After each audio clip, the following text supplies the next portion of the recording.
All right, so I want to welcome you guys to another episode of Closers or Losers. I am here with a very special guest today, my friend from the Revenue Growth Engine. I think that's your podcast, right? Or is that your company's name, Darrell? The Revenue Growth Podcast, absolutely. And the Revenue Growth Engine is the book. And you were a guest on that podcast not long ago. We had a fantastic conversation. So I know this one's going to be amazing. It was fun. You know, I love to talk with trainers and business owners that actually understand what selling is, that actually understand the human behavior process of being like a top sales professional, a top business owner in both the B2B, the business to business profession, and both the B2C, the business to consumer profession. You know, we have probably half our shows B2B salespeople and entrepreneurs, business owners. Half the shows, they're selling something that's more service related or in the business to consumer end. So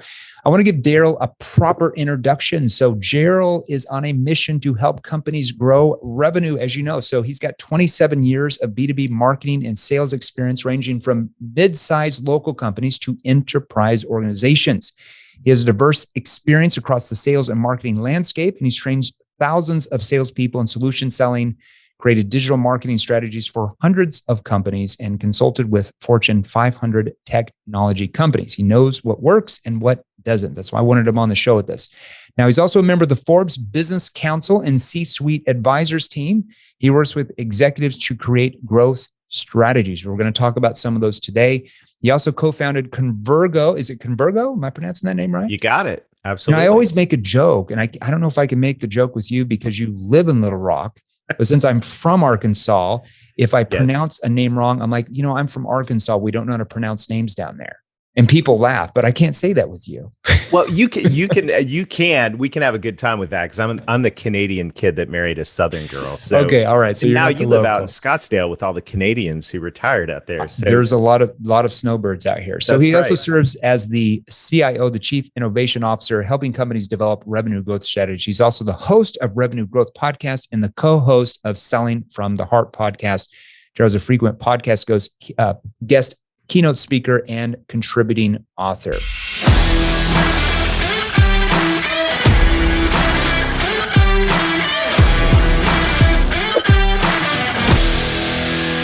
Darrell, all right. So I want to get right into this. I know we're a little bit behind schedule. When we talk about selling, when we talk about the sales ball game, in your professional opinion, what do you feel are some of the biggest mistakes that you see sellers in 2022 make? When you go out there and you see salespeople make these mistakes, it just annoys you, and you're like, "Why are you doing this?" Tell us a couple. Well, they're making the same mistakes, Jeremy, that I was making 25 years ago, and that's what we were selling the wrong thing. I think salespeople think that the buyers are buying their products or services.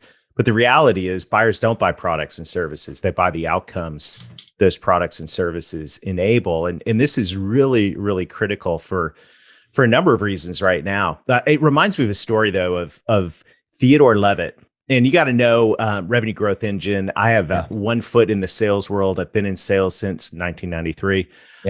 And another foot in the marketing world for the last 18 years. And so I've had both skis running down the hill. I get involved a lot in alignment conversations around that. But anyhow, so this story is of Theodore Levitt. Theodore Levitt was the father of modern marketing. He was the guru of all things at Harvard Business School. And he used to walk into his class and he shared a story that's really, really applicable to all of us in sales.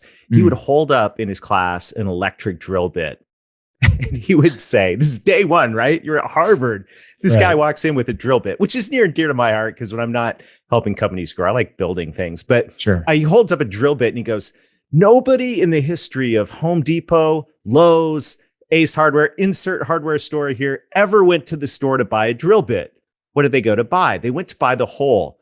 And Seth Godin, another marketing guru, would say, well, they actually didn't go to buy the hole. They needed the hole in the wall so they could hang the plaque on the wall and look good to their friends, right? And you could take that a step further and go, well, we all descended from cavemen, and we know that if we don't have a circle, a tribe around us and don't fit in, we're going to get eaten by a tiger. Yeah. And the point of this whole story was, look, it doesn't matter if you went to buy or put the sales hat on. If you're trying to sell the drill bit, they didn't buy the drill bit. They either bought the hole, they bought the ability to hang something on the wall and look good to their friends, or they bought the ability to avoid being eaten by a tiger. Here's the point. And this is why I think so much stuff gets stuck in the pipeline. Sales people, we have this tendency, it's a bad habit to sell products and not outcomes. Yeah. And this is a really critical time to be thinking about this, because I don't know if you've noticed out there, Jeremy, and the listeners, things are changing very rapidly. Yeah. Oh my goodness, we have a really uncertain time. And so you may be selling the same product that you've been selling for the last 10 years. Yeah. When the pandemic happened, the product might have stayed the same, but the outcomes people wanted were different. Like in the tech world where I spend a lot of time before the pandemic, it's like scalability and we can grow faster and all that. And then the pandemic hit, and all of a sudden it was same product, but they were buying redundancy. They were buying remote work capability, all of that stuff. And this is all shifting again. Sure. And here's the point. The point is, as sales professionals, if we neglect to really understand the outcomes our buyers are looking for right now, and just stick with what's on the brochure or in the PowerPoint or on the website about our wonderful product and great company, stuff gets stuck in the pipeline.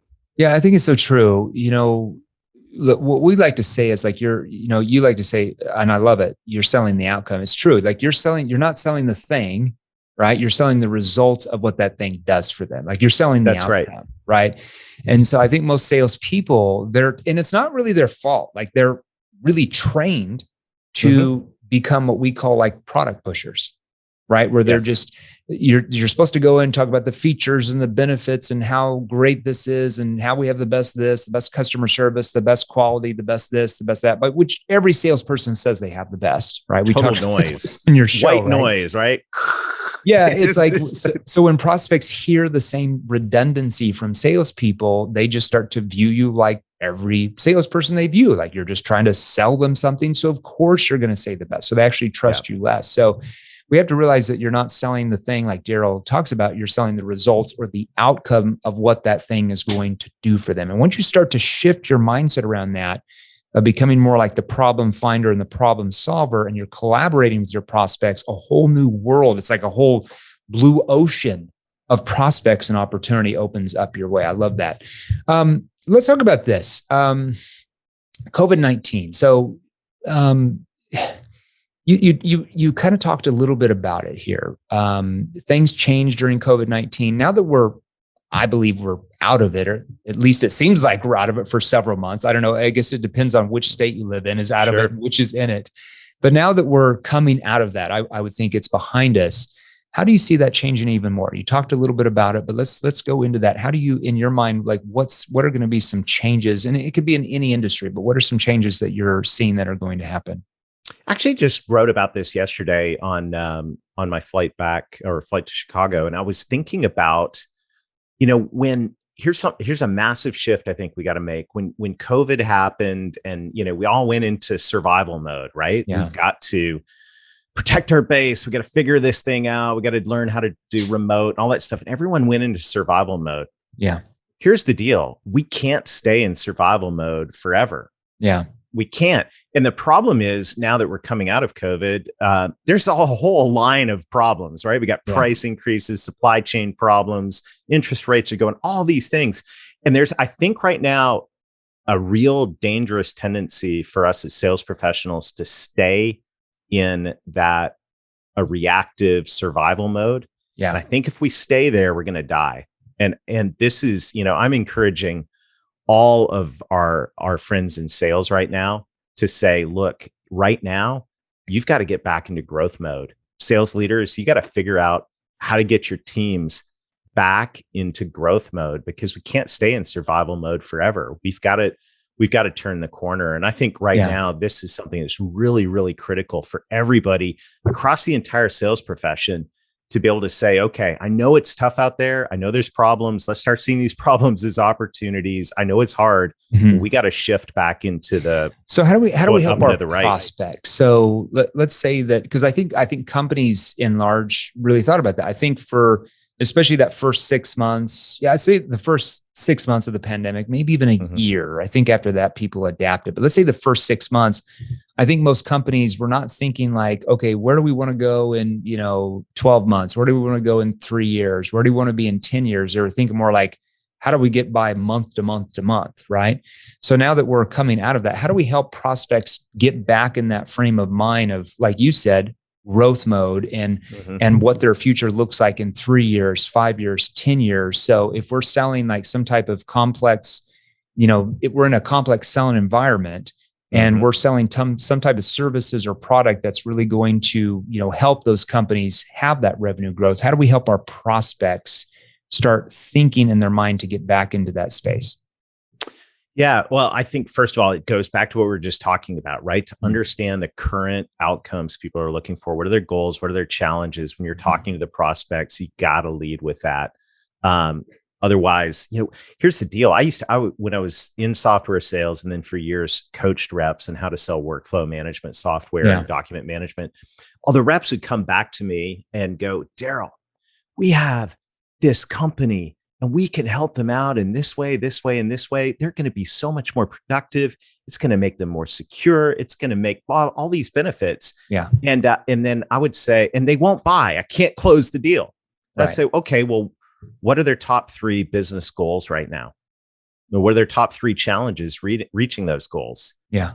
And first of all, a lot of times the rep would go, I don't know. Well, unless you can hook your recommendation to something that's top of mind, there's no way anyone would ever give you budget or attention, because right now businesses are trying to figure all these things out. So we got to understand the outcomes people want and hook our proposal to it somehow, or it's just going to get put on the back burner. And it should. Yeah. Because you're not creating any type of gap, right? So, when you come into any sales conversations, you're helping you and the prospect find out what their current situation is. Some people call that like the current state. We also have to help them see what their future is going to look like, right? We call that the objective state. Here's where they are. Here's where they want to be. What's the gap? The gap is only determined by your questioning ability, right? That allows the prospect to view that their problems and consequences of those problems are much bigger than they originally thought they were. And when they start to have so much of a bigger gap, like you said, that moves up in their mind where it's most important thing on their mind. Whereas if you're not able to create that gap, and it doesn't matter if you sell B2C or B2B, it's the same thing. If you're not able to create that gap, like you said, especially in a B2B environment, they're just pushing that back on the shelf like, hey, call me back in a year, because they don't care. They don't see a gap. Yeah, I agree with that. And tip of the hat to Keenan and all the gap, and spin and all of that. But I would also add another perspective on this. And the reality is there are a lot of gaps that are like gaping holes that are existing right now. Yeah. And so I think sometimes as sales professionals, we think we've got to go in and kind of create the scenario that's going to motivate them to move. There are plenty of scenarios right now that are motivating companies to figure things out. So my question to you or to any sales professional out there is, how can you connect your recommendation to one of the top business problems that they have? Because like right now in this season of turmoil and, of change and all of that, all the attention is going to solving these C-level problems that are out there. Yeah. And I think a lot of times we're over here trying to create the gap, which is great sales technique, but there's already massive gaps over here. If we can figure out how to address those, we're going to get the attention and budget. The only way you're able to figure out what the real gap is that's going to move them is by your questioning skills that allow you to find out what the gap is. Like, so it's just like, one of my biggest pet peeves about consultative selling is so many trainers, this was like around the time I was born, I guess, like in late 70s, early 80s, probably same as you, but they talked about, hey, you got to sell to the needs of the client. But the problem with that approach is that most I would say 99% of your prospects don't really know what they need when you first start talking to them. I mean, let's just be real, right? They don't know what they need. It's just like when Steve Jobs came in with Apple, right? And what was it, the iPod or whatever, like nobody knew they needed an iPod. It didn't exist, right? So most people don't know what they really need before they get into that conversation with you. Now, you can't, as you know, you can't just tell them what they need because you're biased. That's going to go in one ear, out the other. Your questioning ability allows them to see what their real needs are that maybe they didn't think they had before they first started talking to you, right? Because I think a lot of times prospects, let's say that they have you come in, right? Mm-hmm. You're in some type of sale where they have you come in and they think they have this problem. Like, we have this problem. That's what they think they need, right? So I think so many salespeople focus on, okay, they've got this problem and we're going to tell them how we can solve it, but they don't go deeper than just the surface, right? And because they don't do that, that prospect, hey, they've just got this one problem, so now they're going to go get bids by 6 or 7 different companies, and then they just commoditize everybody and the cheapest price wins. That's not true salesmanship. Like, you're going to be average if you sell like that. Mm-hmm. We have to realize is that, like you said, most prospects don't know what they need. So our questioning ability allows them to see that not only do they have this problem, but now you've able to help them find that they have this problem as well, and this problem, right? Like the gap, and they have this other problem. And now you're able to help them find 4 other problems besides the original problem they had. And when you're able to help them find those problems they didn't know they had, they start to view you way differently than your competition, right? They start to view you as more of the expert, as some people would say, the trusted authority, who's going to get them the results they want. Whereas all the other salespeople just came in and they told them what problem they had, so they just focused on that. But your question ability allowed them to see they had 3 or 4 other problems along with this problem.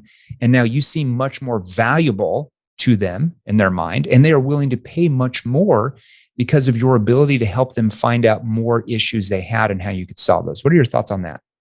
I can't tell you how many times. I think it's peeling the onion. You got to go peel the onion, right? Because as sales professionals, I can't tell you how many times I've been in the field with a sales rep, and they're going through the questioning, and the prospect will answer a question, and the sales rep will smell blood in the water, right? Yeah. So closers are losers, right? They just pounce on it. Well, let me tell you how we can solve that. Oh, I'm glad you brought that up. Boom, right? Get the order agreement out. Let's go. All of, like seriously, and what ends up happening, or that I've observed in those situations, is, that sales rep may have found like 20% of the problem, and therefore they only were able to communicate 20% of the value. But if they had to peel the onion back a couple layers deeper, they would have discovered that this thing's way bigger. There's it's like a huge iceberg underneath the water. They were just able to see the tip, but great salespeople, like you talked about, are able to unearth the whole freaking iceberg underneath the ocean. Yeah. So, don't show don't jump, don't pounce on it the moment, just go, and what else, keep going with that line of questioning. Cause I think a lot of reps leave not only a lot of value on the table, but they also, that as a result, when there's less value engaged, it's harder to close the deal. And, so, I think peel the onion back is something that is really, really critical right now. And one of my favorite things I've read recently in sales is actually in this latest issue, the Harvard Business Review. Brent Adamson made the case that, right now, if you're a buyer, there is so much information available to you, right? I mean, it's overwhelming. Google. We live in a 3-second world, as one of our clients, Brendan Kane, would say. Yeah, it's 3 seconds to stand out, or you're done. Right. Yeah. I mean, if you're trying to solve a problem as a buyer, any type of buyer, you're trying to solve a problem, you're going to just get overwhelmed the moment you hit Google and 30 million results come up, right? So I think what Brent Adamson said, and I thought it was so well stated. He said, the role we have in sales right now is sense making. Yeah. Our job is to go in and help people make sense of their problems, but also make sense of the options that are available to them. Yeah. And I think when we can enter at that level, rather than, just be a walking, talking brochure, spouting off how great our products and companies are, no one cares. We can go in and with those insightful questions, about the problem and helping them make sense of their options to solve the Mm, problem, because you're not the only option. sure. And one of those big options is doing nothing about it. And it's Yeah. usually the one that wins. Yeah. If you can help them make sense of all that, I think the way Brent Adamson expressed that Mm, is something that I think is going to be talked about for quite a while here in yeah. sales, in that our role is to, in this ocean of information and complex Sure. problems across large buying teams, we got to help everybody make sense. Otherwise, nothing happens. Yeah. It's like we're training companies. It's like helping the prospect view that in their mind that it is far more risky for them to it's far, let's say this, it's far less risky for the prospect to purchase your solution, solve Mhm. their problems, and get where they're wanting to go than it is for them to do nothing at all. Like you said, stay in the status quo, the problems stay the same and nothing ever changes. Which is more risky? It's almost like you're asking that question, right, as you get specified. And when you're able to help the prospect basically say in their mind, it's way more risky for us to do nothing and the problem stays the same than it is to pay this company and get what we want, get the problem solved and go where we want to go. And that, like you said, I love the analogy. It's like peeling the layers off the onion. The more layers you're able to peel off, the more to the core of the issue, the problem, and not just what the problem is. I think pretty much every salesperson can find out what the problem is if you're halfway decent. But I think great salespeople are also able to help the prospect see the root cause of the problem, like what's causing the problem. And the greatest of all salespeople and organizations are able to help them see how the problem's personally affecting them in Mhm. some way. And that makes it where their emotion is tied in to owning the problem and feeling a massive urgency to do something about solving that problem. You with me?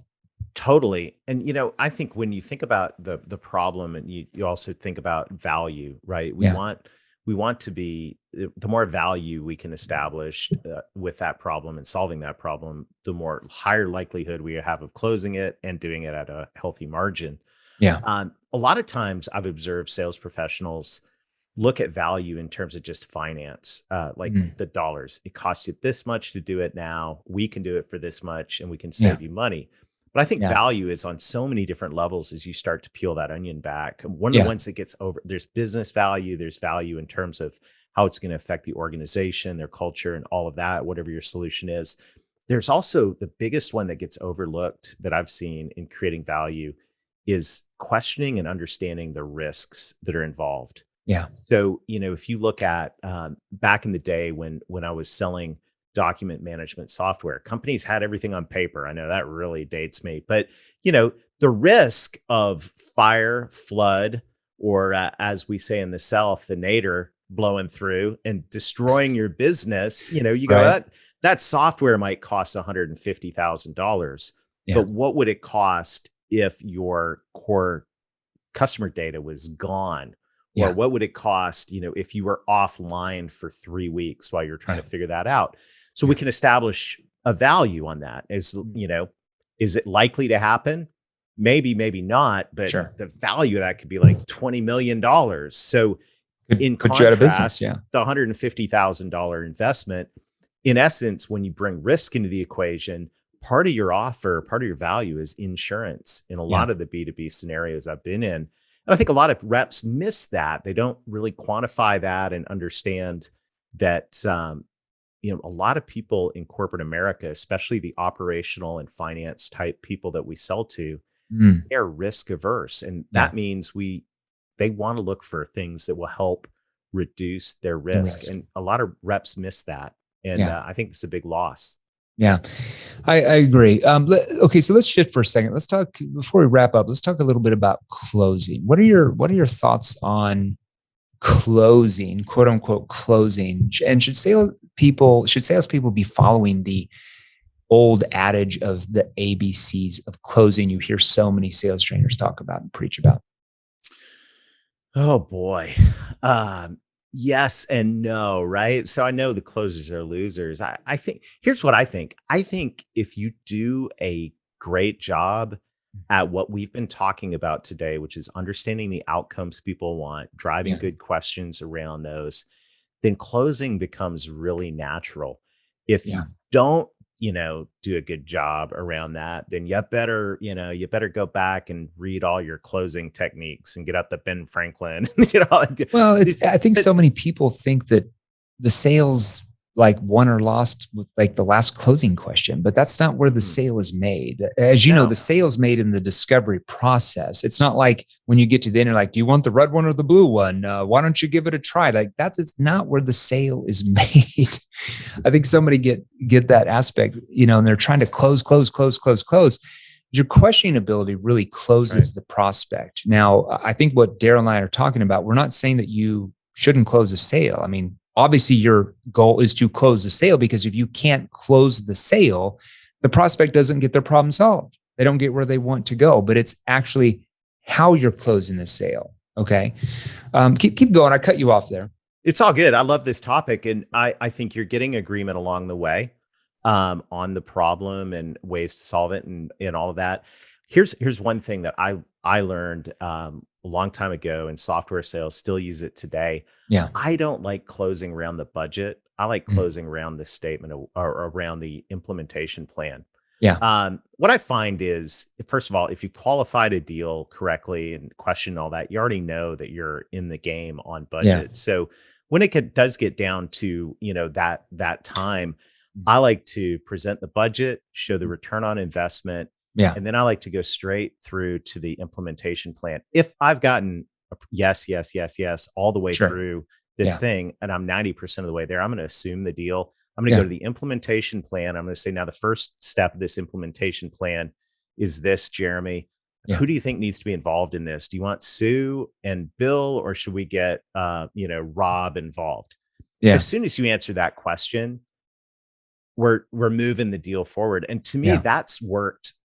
That is a closing technique with Mm. good questions all the way along, Sure. getting buy-in along the way from the members of the team. And then I Yeah. moved to the minor, I guess old Tom Hopkins. God, Yeah. I love Tom Hopkins.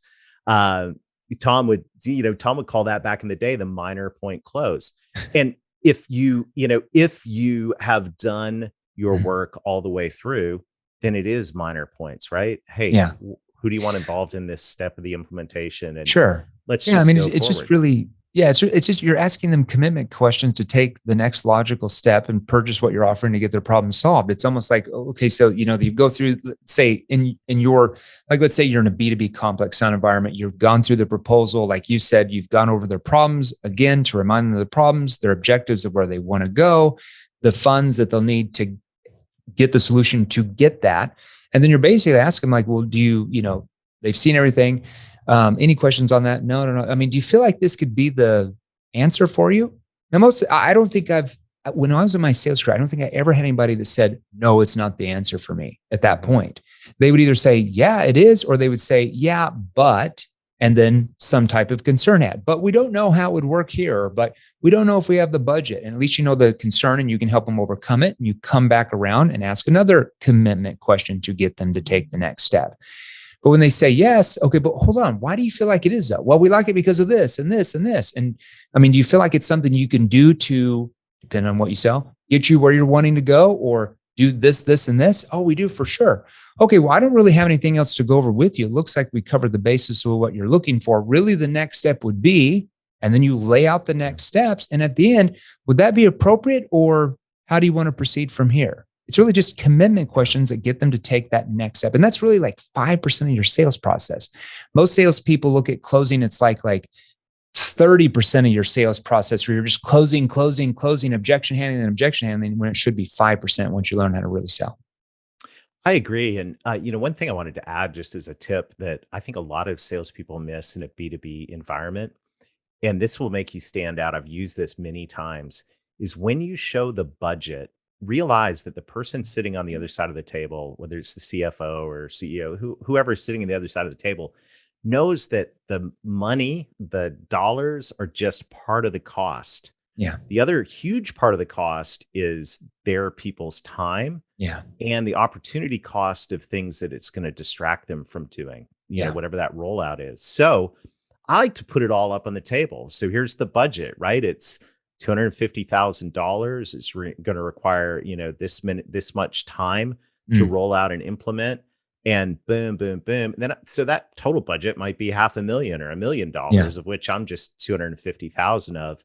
But then I'm going to contrast that with the ROI, the value, which is hopefully we've stacked, because you're helping them see like, hey, the 250,000 they're investing is going to help them generate, let's say, or profit an extra 15 million or whatever it is. So it makes the price point looks tiny compared to the end result. That's what you're saying, right? Yes. And I'm also saying that $250,000 that you're quoting, or whatever your, MRR is, or whatever you're quoting, that's only a percent of the cost, because they've got a cost of the employees' time to be able to train and implement and all that. So I'll estimate all that and put it in there. And what that does, you go, why are you adding to the cost of your proposal and recommendation? I'm not, because they're already thinking that. That just puts me on the same side of the table with them as a business advisor. And I'm thinking about the total cost to them of doing this. And to me, that is a major trust boost, because everyone else is like just showing the number, trying to hide it, and not acknowledging the real cost is your price is probably 50% of the total cost to the company. So I just like to get all that out on the table, and as soon as you start doing that, I think I like to have two things: equal business stature with the person I'm selling to. I think what Brent Adamson is talking about, sense making, is right along with that. And tip of the hat to Mike Weinberg's new book coming out, Elite Sales Strategies. Unbelievable strategies along that line. You're coming into the same status. We call that like a status frame, right? So they view you as the same status as them, and you're collaborating with them, and that's how they view you, as almost like a partner that's collaborating them and helping them get where they want to go. I like that. It's good. Yeah. So get equal business stature and get on the same side of the table. Yeah, I love that. Virtual table. Any last words of advice for our listeners today, Darrell? I just want to encourage everybody to get back in growth mode. I think it's time to set goals again. We didn't get a chance to talk about that, but if your listeners will go to text the word revenue to 21,000, this revenue to 21,000, we've got a goal setting worksheet, which will help you get clarity on how to set what I call aggressive but realistic goals.